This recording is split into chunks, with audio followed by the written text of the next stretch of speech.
So, may tanong ako sa iyo, anong klasik na pagkain ang namimiss mo at matagal mo nang hindi natitikman? Naku, dami kayang Kuya Kim. Meron ako sa nakakain dati, parang bilog na ganyan. Tapos may buko sa loob, tapos matamis yung labas. Hindi ko na nakikita eh.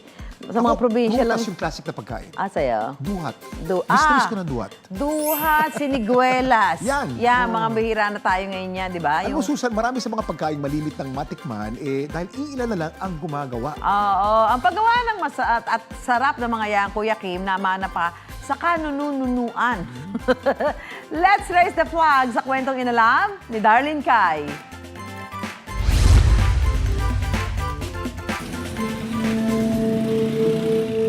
Ang Manawag sa Pangasinan, kilalang puntahan ng mga Katoliko para manalangin.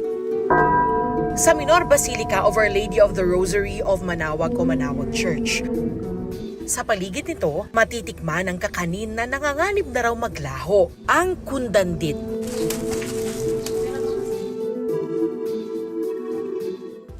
Panahon pa raw ng mga Hapon, inihahain na sa Pangasinan ang kundandit.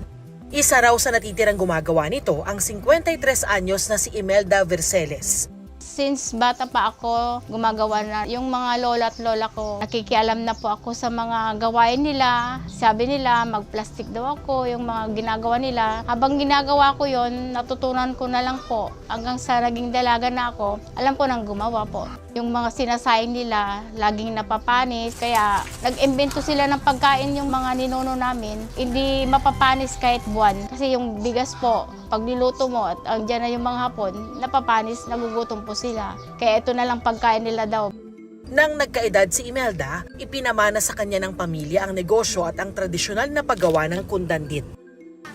Kwento ni Imelda, noon ay hile-hilera ang mga nagbebenta at gumagawa ng kundandit malapit sa simbahan ng Manawag.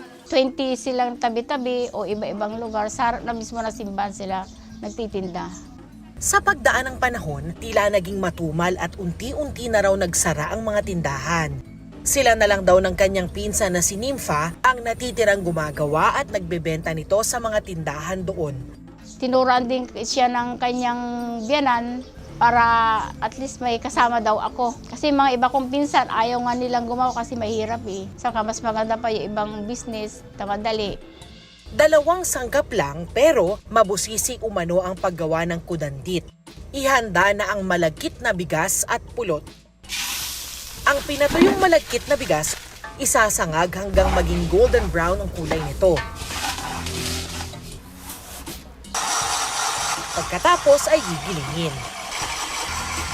Sa hiwalay na kaldero, tutunawin ang panotsa de bao o pulot na magsisilbing pampatamis sa kundandit. Pagsasamahin ng giniling na malagkit at pinainitang pulot. Saka ito ilalagay sa molde na hugis half moon na kung tawagin ay lansunan. Ito pwede na iluto sa malaking kawa at i-steam na natin.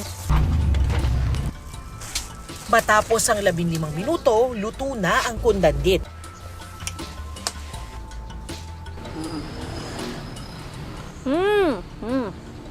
Maharap siya. Nung bata ako, pag nag-church kami sa Manawag, bumibili kami ng ganito and naalala ko siya dahil dito. Ngayon ko lang ulit siya natikman actually.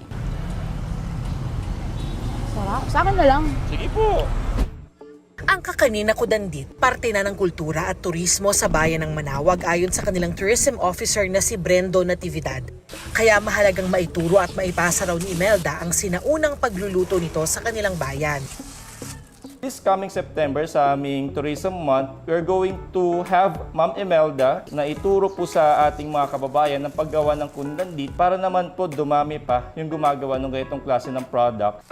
Sabi ng tita ko noon nung bago siya mamatay, huwag na inyong pababayaan itong business na to. Dapat ipagpatuloy nyo hanggang sa new henerasyon.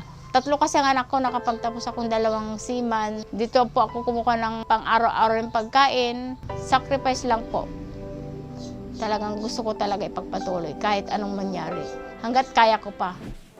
Anumang sarap ng kinagisnang pagkain, posibleng hindi na malasap kapag ang paraan ng pagluluto ay hindi na naituro at tuluyan ng kinalimutan. Ako si Darlene Kai at yan ang kwentong dapat alam mo.